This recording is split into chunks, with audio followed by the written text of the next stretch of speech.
you recently made history as the first woman in the history of the Singapore Literature Prize, right, to win.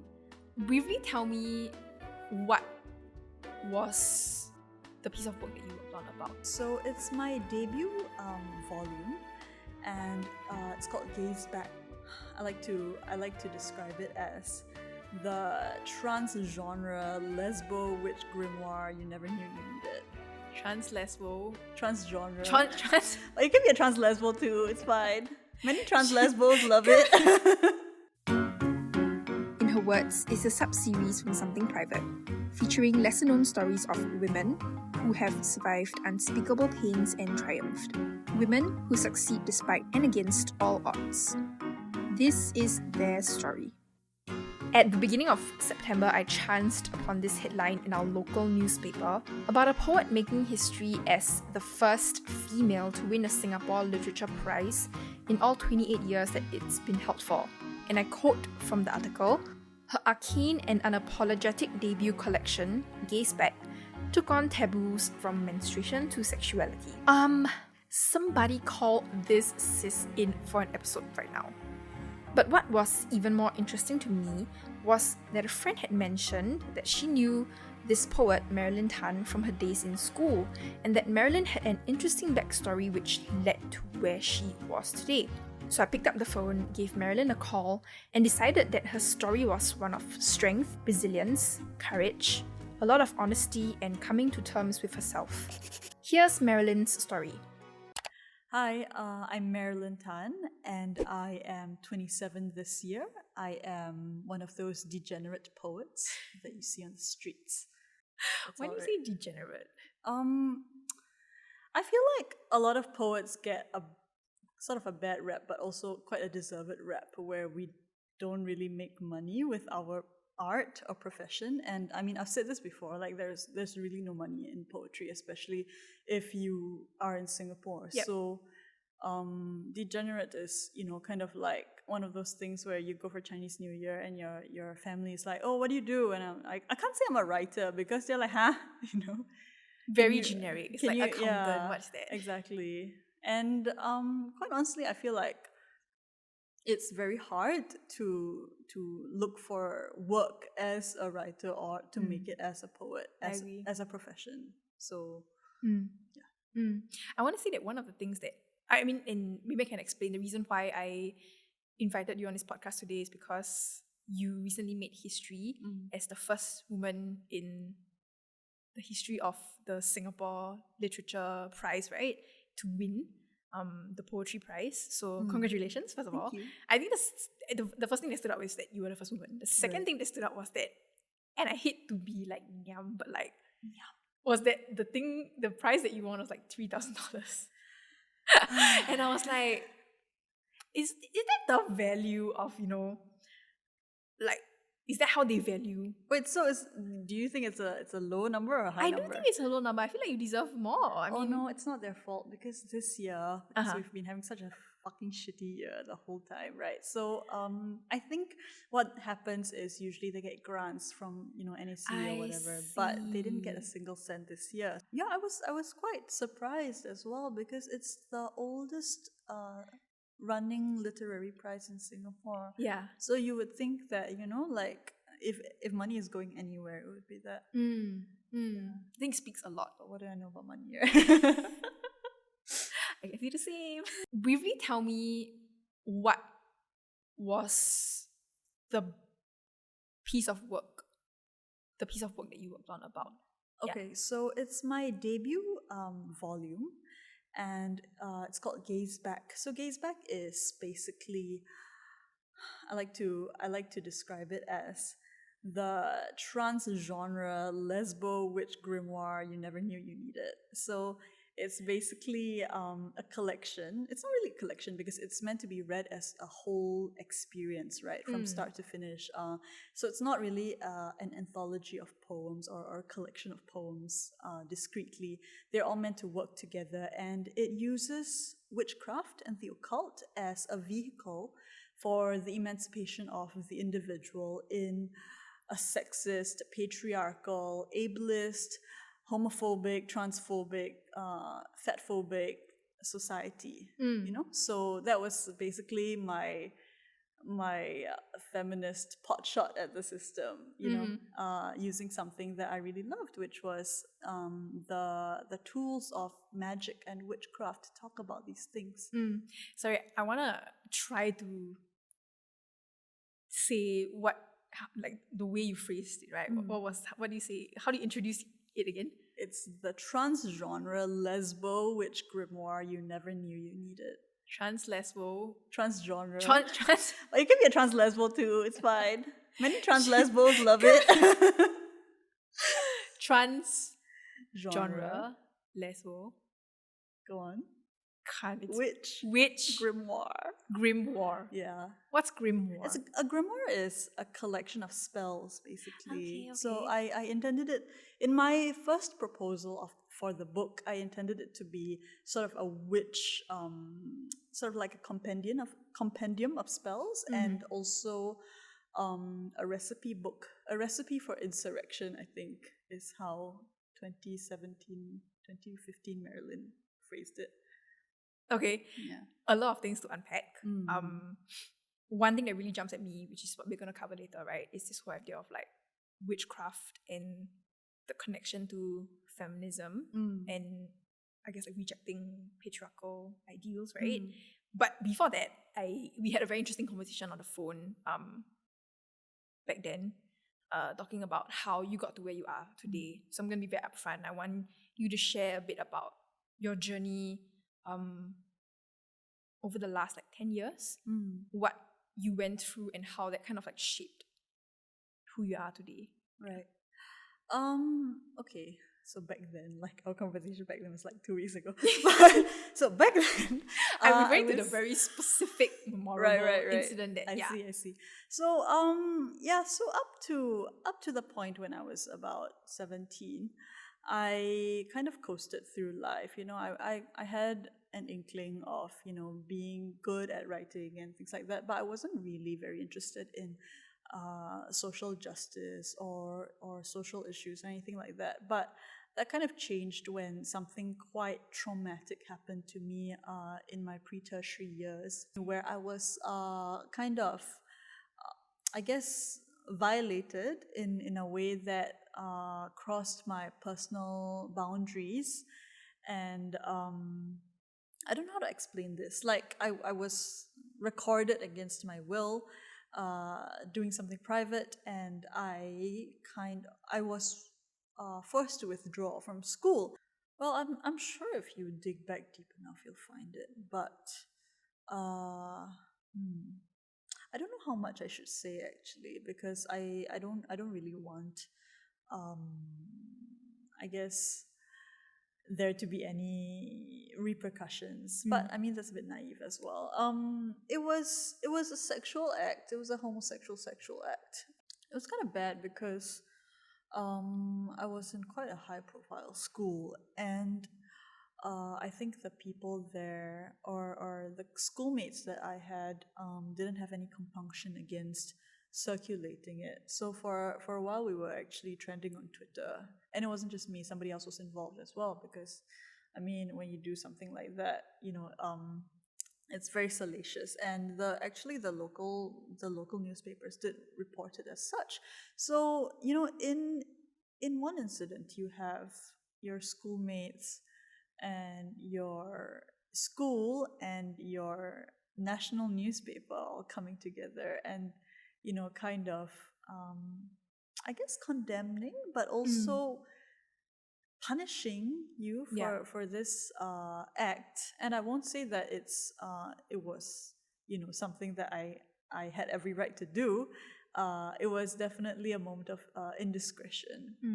But I think that what struck me about the whole incident was the amount of, I guess, casual cruelty that it was treated with. Because, I mean, I was quite young at the time, you know. It was 10 years ago, and not even 18 yet. So I remember thinking, oh, surely nothing bad should happen. I would be protected by those who were there to take care of me, you know, my teachers, I don't know, my the authorities in charge, or I mean, definitely my parents stood by me in the whole process, and definitely it was a mistake. But I remember putting a faith in the system and in the people who were there to take care of me, quite unfoundedly, right? Like in hindsight, because up till that point, I didn't really think anything bad could happen. Weirdly enough, like No, I mean, but when you are that age, it's like when you're that age, you really do feel like you're invincible. Yeah, and when you're in the system for like so many years, you're like, and you nothing. take for, it's not that you take for granted. You kind of take for granted. Oh, I definitely took it for granted, right? I assumed that anything that happened within the system would stay within the system. Yep. And I guess after that, what transpired was that everyone kind of, after circulating the thing, right? It actually happened that someone got wind of it, I think, and the school authorities got wind of it, and I was under investigation, so it was kind of like by the school. By the school, yeah. So I was placed under this, I guess, it was almost like a police interrogation, honestly. So they take your statement and everything. You have to write out a statement of whatever happened, and they will corroborate it with the other person. And I'm sure a lot of people will say, yeah, because you did something wrong. You did a criminal act, And I think that what was galling for me was that nobody was punished for videotaping me against my will, in doing something private, in circulating the video, in contacting the Straits Times even, So I'm sure somebody leaked it, because they didn't get wind of it until maybe a month later, when I had left already. So to me, it seemed unfair. Perhaps it doesn't seem unfair to a lot of people, but it did seem like the burden of sticking to the status quo was, placed solely on my shoulders. And you see this a lot in, other cases as well. People kind of get off scot-free, or they get off with a slap on the wrist for violating other people's boundaries in other university cases as well. So it's not surprising, but it is, I think, symptomatic of a greater systemic inequality or sanctioning of, undesirable behavior. And I think to a lot of people in this country, it's less offensive to record something indecent than it is to be doing the said or perceived indecent thing. But it really showed me how violent an educational system could be against its own charges, as well as the way in which homophobia and violence against young women especially is seen to be acceptable and very easily enacted in the guise of keeping people safe or keeping people respectable, which is, I think, something I've railed against my entire artistic career, because fuck respectability politics, because so much is lost and so much is damaged in the name of trying to seem respectable to stakeholders or to power or to the status quo, right? So after that, then I left. Was it from like out of your own will, or? Oh no, it really wasn't. They tried to say, oh, you have to withdraw out of your own will, or we'll expel you. Those are the two options. So it wasn't. It was kind of like,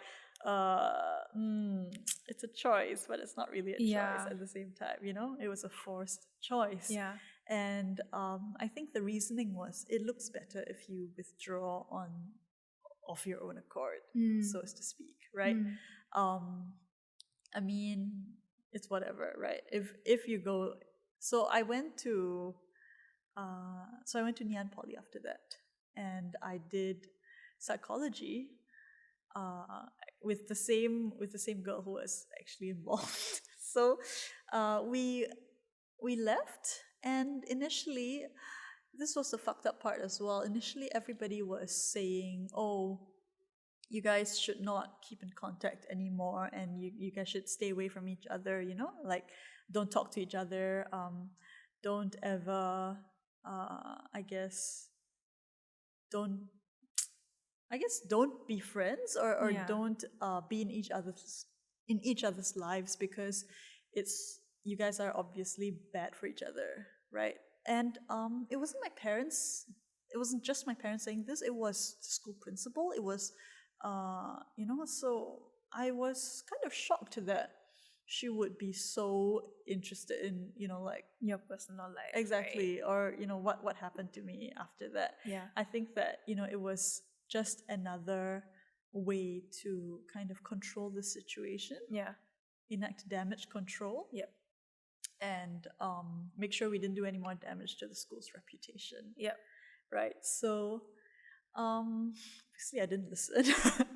And I've never been very good at keeping away from someone that I wanted to talk to. And especially when you're so young and this is the only other person that knows what you're going through, right? It's kind of cruel to say, "Oh, don't talk about this anymore. Don't contact this person. Don't communicate with them." And it's kind of messed up that you tell me not to talk to anybody about this, because then who's left with the trauma? Yep. It's just me, right? And like, who do I deal with the trauma with, right? Is it just gonna be me, like working through this? I think it could have gone very, very differently, because I know of a lot of people who have had that same trauma, or that same kind of, everything in school blows up in your face, and all of a sudden you're ripped from your friends, the people that you consider yourself closest to, that are not your family, and you're forced to kind of live away from even the person that you love, right? Because a lot of people fall in love at that age as well, and especially if you are gay, or if you're homosexual, it's very easy for your teachers or your parents to say, "Oh no, we don't want you talking to this person because obviously they've made you gay, or they're enabling your gayness," So I feel very sorry for everybody who's had to transfer schools because of their gayness, because I know what that's like. And a lot of people have said to me that they're not in contact with the people that they experienced that trauma with anymore, or they were kind of ripped away from the situation. And one wonders what it would have been like if they were just allowed to live out their business in peace, right? So there's that. Okay, so many things to unpack, but I'm a bit overwhelmed. Yeah, Firstly, I'm also overwhelmed. Thanks for sharing that problem. story. I'm really sorry, something so traumatic happened to you. I think it's very interesting, this idea of that, I think being brought up in a Singapore system where that I guess systems are in place to protect you as a child, that the authorities kind of always have your back, and then being investigated for a criminal act, right? Oh, the principal actually said she wanted to call the police. She told my parents that she actually thought about calling the police, but in a moment of magnanimity, she didn't. So I was like, oh, cool. Thanks, I guess. Thanks for being so big-hearted. Thanks for nothing. But I mean, I think what I would say this, as a Singaporean myself, right? When you often hear about these kinds of stories of like that are like scandalous, you know, before you go into like a certain, for instance, like tertiary education, Yeah, for pre-tertiary, sorry, there'll be like, oh no, that school is famous for instance, girls who get pregnant. Oh yeah, you for know. sure. So many. Exactly, and then you're like, oh my god, I don't want to go to that school because I don't want to be associated with that reputation. But I don't know, in hindsight now when I think about it, the amount of like slut shaming that is involved in that, and like just like what are the other, like the whole idea of like that the system is so patriarchal and that it's so like issues are just swept under the rug. It's just quite like appalling. And I shared with you that my cousin went through the same thing, right? And then she was like told she never had the chance to come back to her parents because the principal took that out of, you know, her hands. Yeah. So it's just, I mean, hindsight now when I think about it is traumatic, really is traumatic. And I think that if you are a straight person in Singapore, you never really understand like such pains. Yeah, or right? even the danger that you have regarding your gender presentation. If you are gender non-conforming or trans or whatever, you know, you get shamed and you get bullied and you get harassed by your teachers even, who force you to, you know, cut your hair or grow your hair out or don't wear a sports bra or, you know, whatever it is. Just like the amount of bullying that is encoded into our system is kind of amazing if you think about it. And it's a violence that is more or less invisible to people who are not in those circles or who don't have that lived who experience. fall in like the line, fall in line, correct. right? Yeah, who've never had to think about. I think this is great because I think that it's exactly what you say. It is bullying, right? You weren't just bullied by that one person who had been circulating whatever, who first took those, who captured the footage, right? And then after that, the rest of the people who circulated it, and then by also like the system, right? I guess from that experience, because I mean, must have been traumatic, first of all. Second of all, I can't imagine what kind of feelings you were left with in the aftermath of everything that happened, right? How did you cope and manage? Quite badly at first, and then I think that I was depressed, maybe because of it, but I'm not sure because it's very hard to pinpoint a singular source. a singular cause of depression, right? But I remember being very afraid to be out publicly, or at least even to my schoolmates or my classmates, because you know, when you kind of cut short that process of coming out to yourself, to your family, and to your friends, you kind of stunt it in a way, and you injure that process so much that the individual feels shame, right? They feel like, oh, well, there's all this shame and violence and trauma associated with my being who I am. And it is because I was who I am that this story got so much traction. Like, if I were, if I was straight, for example, and I did the same thing, it wouldn't be such a big deal, honestly. True. It would not. It wouldn't have made the news. And definitely it wouldn't have made the news. Definitely it wouldn't have been presented in such a steamy and titillating way in the headlines. We weren't named, but there was very much this sense of like, oh, look at this like extremely kinky thing going on, because lesbians are very often sexualized in popular media, and they still are doing it. So for me to internalize that, I think was very it did a number on the way I interacted with my classmates after the incident, after the fact. Yeah, but I think that as I grew older, I grew out of it, and I think that part of the reason I'm this way is also because I can't shut up. I cannot shut up about my experiences. So there was this point in which one of my classmates actually said very very in a very secretive way to some of my other classmates, and he was like, "Oh, I know why Marylyn and the other person like came to poly, right, to the Polytechnic, and they said, so, just so I was like, oh, thanks, guys. So it's like it was a much freer environment, I feel. So I think I have that partly to thank as well. And I also got into poetry in my last year in Polytechnic, and that helped a lot, I think, to see other, not really queer people. There were some queer people, but it really helped to see other artists saying things that were uncomfortable and saying things that were, I guess, um, just comforting for other people to hear, right? And for themselves to say as well. So it was like, oh, okay, they can say that. Well, let's see what I can say, to kind of push that envelope a little bit.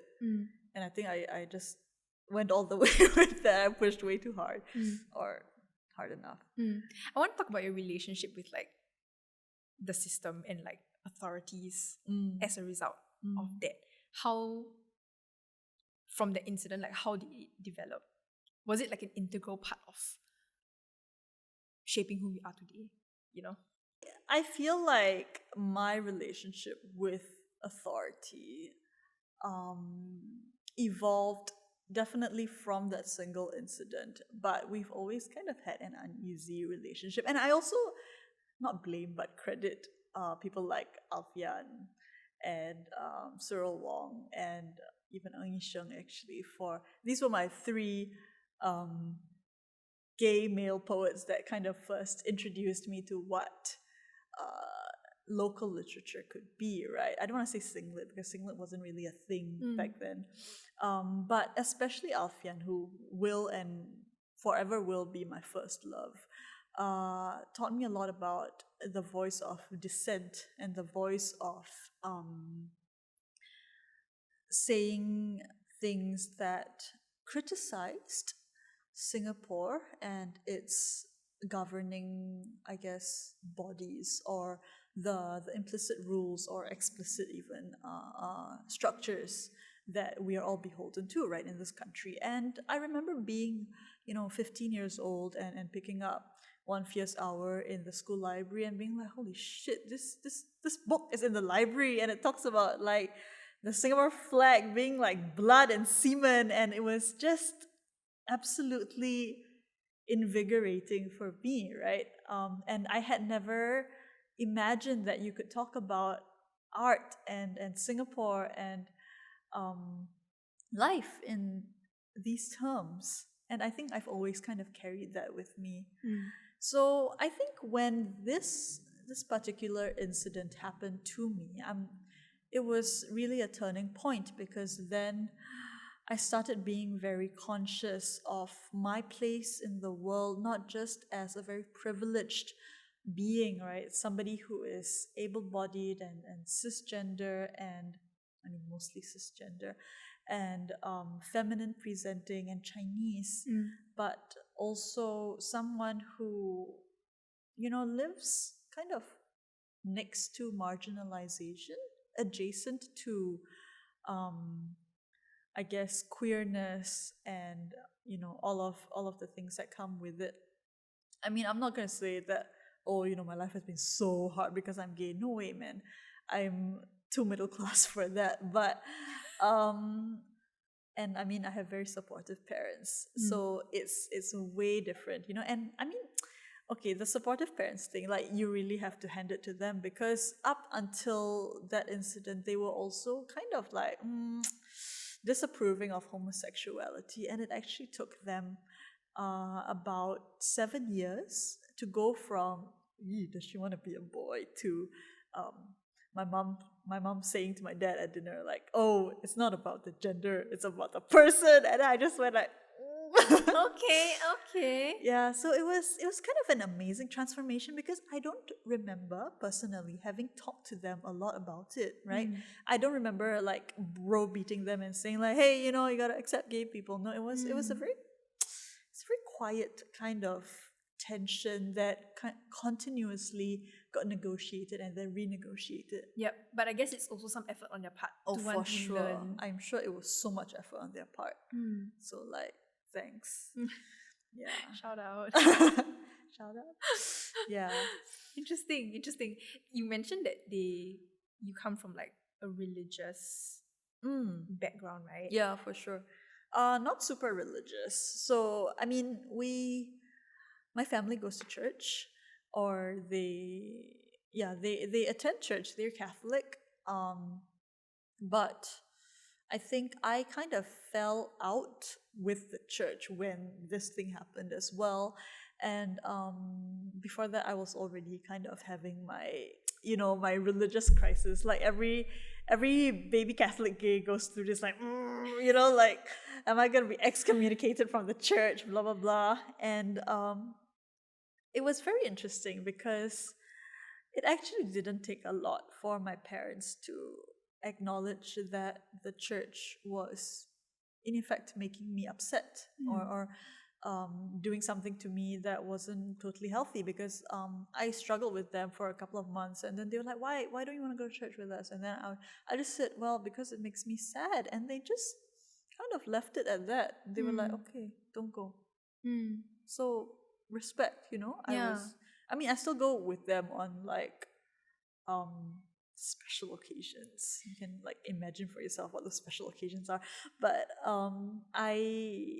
I don't consider myself um sort of like a lapsed Catholic or an ex-Catholic, because there really isn't such a thing as an ex-Catholic, right? It's kind of like, oh, I have a lot of trauma regarding the church, but it is a central tenet of the faith that, if you are baptized or you're confirmed as a Catholic, it's kind of an indelible mark. And I've always kind of reveled in that. It's like, oh man, I'm very naughty, but also like I'm always kind of going to derive my cultural and religious reference from this. Yep. Like you can't deny that Yeah. it, I guess, was a big part. Yeah, was and is kind of a big part of what informs my beliefs, right? I mean, I'm not going to say that I wholeheartedly and like uncritically endorse the church and all of its orthodoxy, because like there are so many contradictions inherent in organized religion that it seems, it's not, that's just not the conclusion that I can see anybody taking. But go ahead. No, sorry, yeah. No, that's all. I was just rambling. I want to, I guess, lead on to, okay, before I go on to that whole, I mean, like what your experiences from like a younger time has led to now, right? I want to ask, with rounding up that particular incident, how did you rise above it? Because I mean, when we were talking on the phone, we also talked about how like it could very well go both ways, right? That you be so angry and then like you just be like, no, fuck it, I'm leaving. But it seems as if you did like blossom in a sense. Okay, blossom's not a good I didn't word, but blossom so much as like fermented and become this horrible cryptid that like crawled out of the swamp. It really felt like that, It really felt like I had to go underground for a certain number of years before I like dragged my bog body out of the ground and was like, hello, I'm here again. And this time I don't give a shit. So when people ask me, oh, how do you write with such abandon? Because, someone has actually asked me that before, not to like toot my own horny horn, but it's more like, I feel like something died. Like the obedience in me kind of died, because I was always a very obedient child. And this was partly why my mother was so surprised that this happened, because up until then I had never given anybody any trouble at all. Save for like, oh, I didn't do my homework, or I went late, or like I stole a pencil or some shit. It was just very minor. I was not the best at school, but I was pretty good. I was doing okay. I was fine. I was on track to becoming your stereotypical middle class, like Chinese university graduate, right? Yep. And then this thing happened, and it was like, oh, I guess the rules don't apply anymore. I guess if I play the game, it doesn't, it's not going to reward me anymore. So why play by the rules anymore, right? But I will say also that encountering this, I'm gonna say setback. It's not really a setback. It's like a push forward. Yeah. Kind of galvanized me to do well. It was kind of like somebody threatening me and say, this is your last chance to make it good, or otherwise always suffer, or always, just languish in like your failure. And I was just like, fuck that. I'm not gonna do that. I'm gonna be the best there is. I'm gonna be the best expellee there is. Yeah. So I did much better for in polytechnic and in university than I would have otherwise. I feel, because there was always this unconscious threat at the back of my head saying, you're gonna fuck up again, you're gonna fuck up again. So it was like, oh, I have already put my parents through this much. I should not put them through anything else ever again in their life, right? And it was kind of my barter trade for them. If I bring home good grades, I make something of myself academically, then I can go out there and do whatever the hell I want. I can go out there and be a degenerate poet, basically, right? Yeah, several years ago, you were in the spotlight for, I guess, something that was not 100% desirable. You don't want, no one wants to be in that situation. But several years later, you are in a spotlight for something that you can be proud of, right? So I thought that was pretty interesting. It's like, there's a bit of an irony. Oh yeah, for situation. Sure. It's like a full circle kind of thing. Yeah, it's like, no, exactly, it's like a full circle kind of thing. How does that like make you feel? It's kind of fucking hilarious. I mean, Honestly, like, it is. part of me is like always like, haha, like, hello, I'm back again, but this time for a completely different thing. And as one of my friends said, she was like, oh, is this establishment recognition? And I was like, oh, It is. I mean, yeah, but it's also kind of ironic to think about, Yes. because I have spent so long saying establishment bad. Yep, exactly. Yeah. And I feel that, and now everybody's gonna ask me, oh, so how do you feel about awards and awards shows? And I can't be like, oh, award shows are bullshit, because then, it kind of makes me look. It doesn't make me look, but I feel ungrateful, actually. Yep. I feel very then it's very dismissive of everybody who's won before, and everybody in the running, and all of the female poets that I admire and know. So what is it really is? And I think that honestly, it's not so much about me, as I told SBC. I think it's about being open to narratives and being open to stories that are different from the ones that we've been told so far. And I mean, come on, man. The award has been running for 28 years, I'm 27. It's been running for like longer than I've been alive. And to be the first woman, not to mention the first lesbian who has won it, I feel this deep sense of like, oh, did you really not like any woman's poetry before this?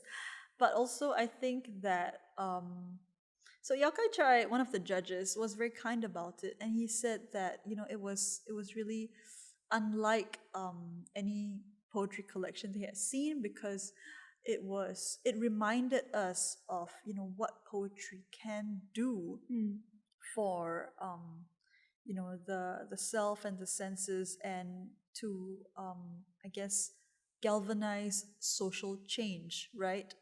Of reminding us and unnaming us as well. And part of me feels very vindicated, because that is really what I set out to do.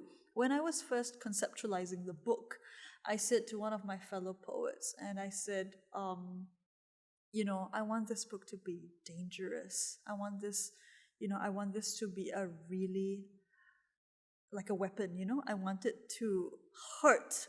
I want it to hit where it hurts. And then he looked at me, he was like, oh, how dangerous can a book be? So I just like took that and I was like, okay, let's You're go. challenging me. Let's go, bitches. Challenge accepted. Okay. Yeah, so like, thank you. Yeah. I don't know. I just run on spite, I feel. Like, it's not healthy, but I do run on spite and like, this insane sense that if no one's gonna do it, then it has to be done. I want to talk a bit about, I mean, thanks for sharing. I think that's very, I don't know, I think I really admire everything that you've been through and like So where you are today. Okay, thanks. But I want to talk Thank a bit about, I want to actually thank you for coming on the podcast, but I want to talk about this whole idea that you are invested in, which is the whole idea of like feminism and like witchcraft, right? So I would say that this is a very new area to me, meaning that I don't know anything.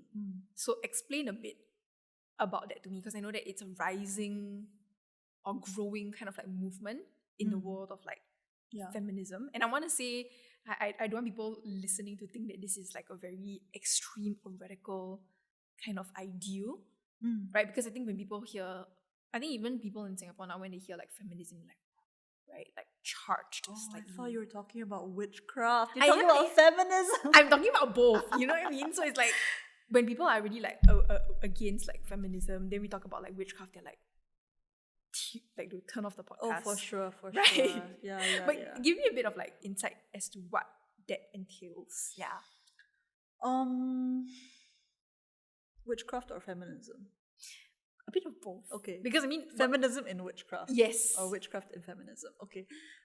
So my practice in feminism, my God, I sound like one of those cliched lesbian witches. I'm just like, oh, fuck men, but it's really not like that at all. I don't fuck men anymore.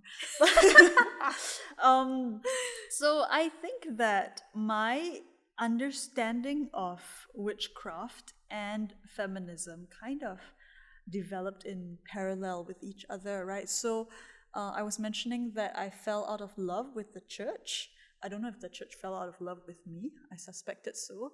But I went on sort of like a journey to see what truth there was in religion or spirituality or what have you. But I think it was very helpful for me to think about witchcraft and the occult as a way of accessing feminism that was not sanctioned by the larger part of mainstream society. Because witchcraft has seen a revival in the past maybe decade or so, right? So it's coincided with the rise of the Me Too movement and the fact that women all over the world are taking a stand against patriarchy. And it seems like there really is, people call it the fourth wave of feminism, and it really is an uprising, right, of some kind, a paradigm shift of some kind collectively all over the world. And I found it very, very powerful. And yet, it's so hard to overthrow what you already know and believe about the system that we live in. How do you... So it's very hard to subvert the system that we already live in, right? And if you talk about things like gender roles, if you talk about things like how to be, I guess, an effective woman or an attractive person, you always kind of go back to, what is expected of me as a gendered or as a sexual being, right? And witchcraft for me kind of took all of these notions and crushed them. And they said, it's okay to be ugly, it's okay to be hairy, it's okay to be kind of fucked up in a way, and in that sense that is power in itself. And coupled with the fact that so often femininity is kind of decried as being filthy, or it has to be extremely policed by whatever system we live in, whether or not it's the state or it's the family or it's the school. I mean, you see it, right? And if you are able to access the archetypes of women who are not obedient women, then that kind of power suddenly, is very transformative for you. Like for me, I always say I have big crone energy, which is like, the archetype of the hag, the really ugly and misshapen woman living in the woods, like, being a cutwife, which is, helping women do abortions and things like that. I resonated very strongly with her. And, very odd, right? Yeah, no, I think this is great because I would imagine, and even myself, right, as a girl, like the minute people say like witchcraft, like oh magic, exactly like hacks and everything, but I think I never thought of it a step further in that I'm rejecting whatever like the patriarchy has, I guess, like assigned to me as a woman. Yeah. Right? Because I mean, I do think about like, like if I have long hair, then I feel more feminine, these kinds of things. Sure. But like, how do I be conscious enough to like move away or even like reject that? I think it's something that I'm so basic, but like still trying to reject, and I think this is opening or something in me. It's really interesting. I think that whatever you shared is like, ooh.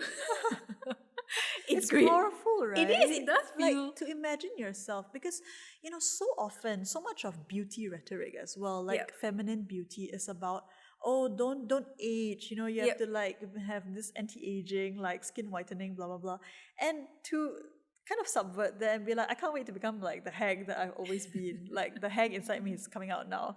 It's just it's fucking funny. It's like, y'all watch. This is not even my final form. I'm living it, I love it. It's so like, it's so liberating, to not be afraid of growing old or dying in a sense, right? And that's exactly what I guess, like the old white men of whatever beauty company like they founded don't want you to know. They don't want you to know you, like even not shaving, for example, was seen as such a unattractive thing, right? For me, even in my adolescence and in my early 20s, it was kind of a thing where I had this sort of conflict inside me, and I didn't know whether or not to shave to be attractive, and to not shave because it was more comfortable. And finally I decided that, like whoever is finding me attractive has to find this attractive as well. So, when people ask me, why don't you shave? I'm like, for who? For whom do I shave? Whomst. Yeah, for whomst. Yeah. And that in a sense was kind of liberating as well. But I do acknowledge that as a skinny Chinese girl, I have access to that a lot of other people don't have, because other bodies, especially people who are racial minorities, people who are fat, people who are disabled, for example, they don't have the same forms of social and sexual capital that I do. So I can still kind of rely on, like the way I generally look to kind of bypass that and be like, you know what, I don't want to shave because like it's my personal right. But and they would be like, oh my god, like, correct.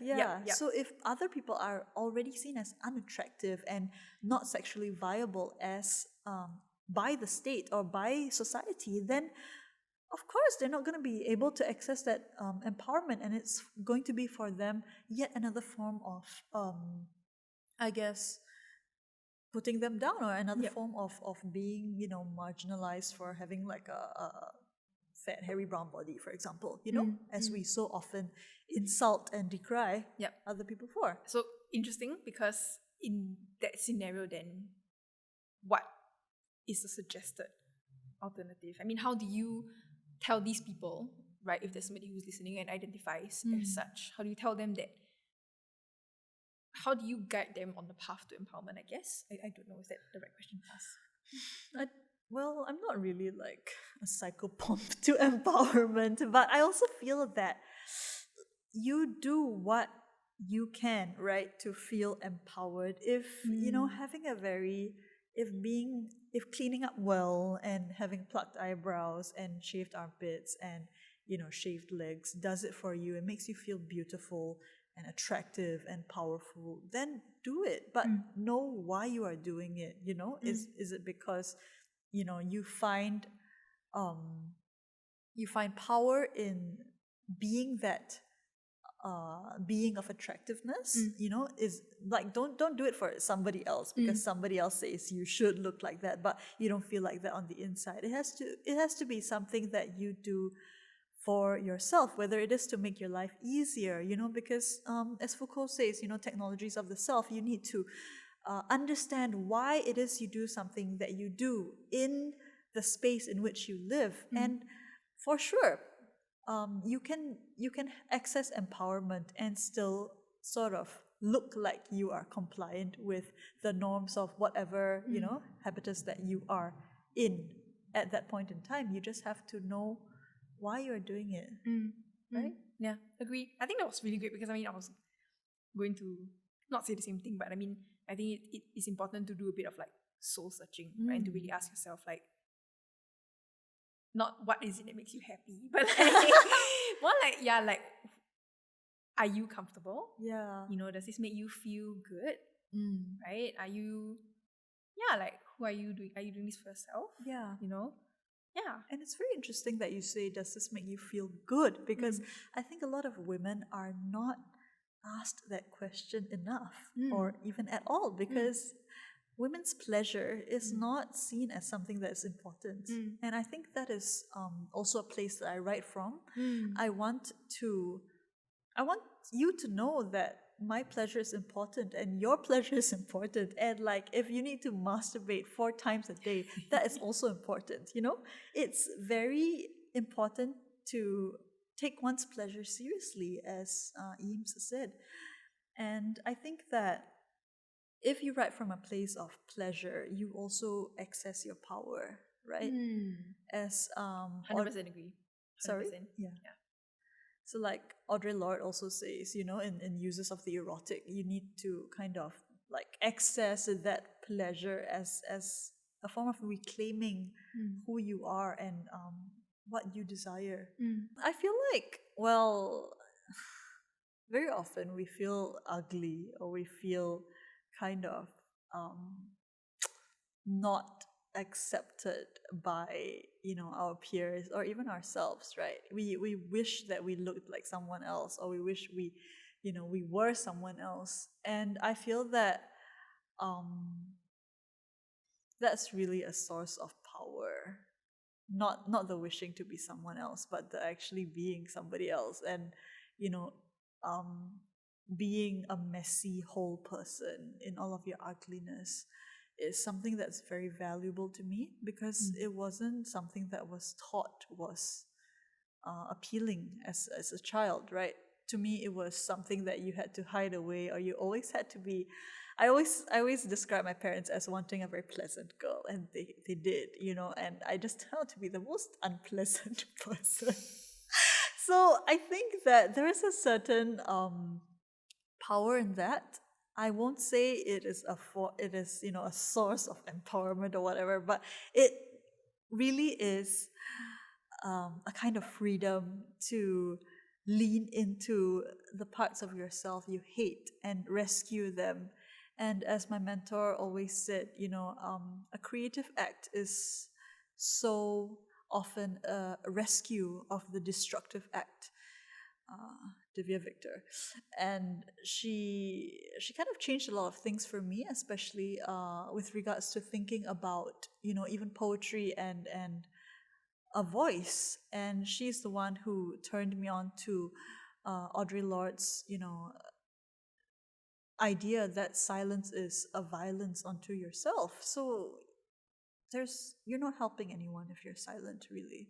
And if you know, you feel unattractive, or you feel unloved, or you feel like, you know, just generally a hot mess of a person, you know, that's still kind of hot, you know, in that unabashed way. Because there is nothing that is more freeing, that is more enjoyable and more pleasurable to watch than somebody taking joy in themselves. Thank you guys for tuning in to another episode of Something Private. If you like our podcast, please subscribe to us on whichever podcasting platform that you're listening to this episode on, and share us with your friends, family, and loved ones. See you guys next week. Tune in to the full episode on Spotify, iTunes, Google Podcast, or wherever you listen to your favorite podcast.